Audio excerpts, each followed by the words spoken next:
Good evening, everyone. I hope you all had an amazing Tuesday.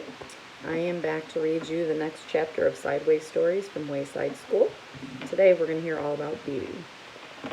Phoebe was a girl with short brown hair, a little baby nose, totally tiny toes, and big brown eyes. Her full name was Phoebe Gunn. She was the fastest draw in Mrs. Jewell's class.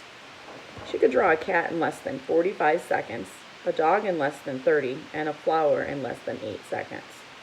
But of course, Phoebe never just drew one dog or one cat or one flower.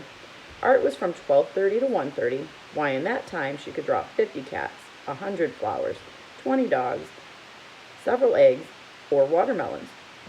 It took her the same amount of time to draw a watermelon as it did an egg.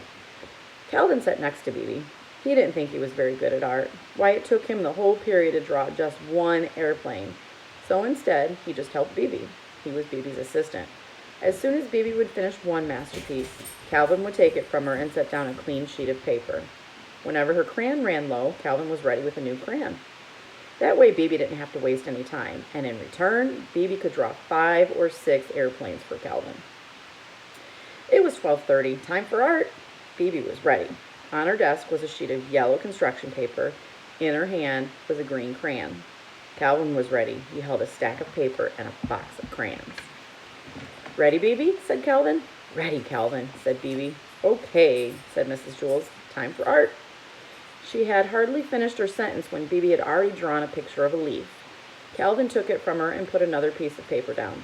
"Red," called Phoebe. Calvin handed Phoebe a red crayon. "Blue," called Phoebe. He gave her a blue crayon. They were quite a pair. Their teamwork was remarkable.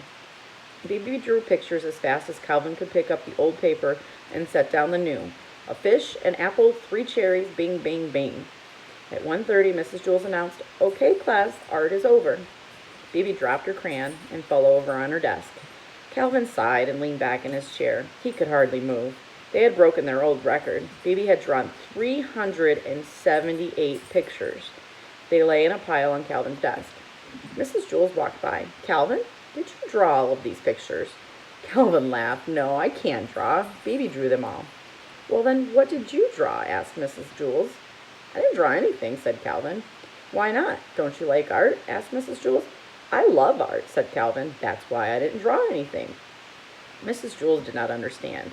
"It would have taken me the whole period to draw just one picture," said Calvin, "and Phoebe would have only been able to draw 100 pictures. But with the two of us working together, she was able to draw 378 pictures.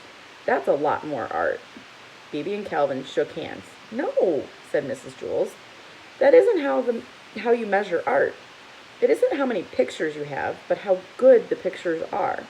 Why, a person could spend the whole life just drawing one picture of a cat. In that time, I'm sure Phoebe could draw 1,000,000 cats." 2,000,000, said Phoebe. Mrs. Jewell continued, "But if that one picture is better than each of Phoebe's 2,000,000, then that one person has produced more art than Phoebe." Phoebe looked as if she was going to cry. She picked up all the pictures from Calvin's desk and threw them in the garbage. Then she ran from the room.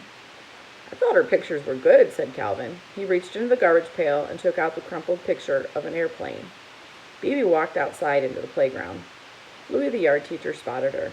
"Where are you going?" he asked. "I'm going home to draw a picture of a cat," said Phoebe. "Will you bring it to school and show it to me tomorrow?" Louis asked. "Tomorrow," laughed Phoebe.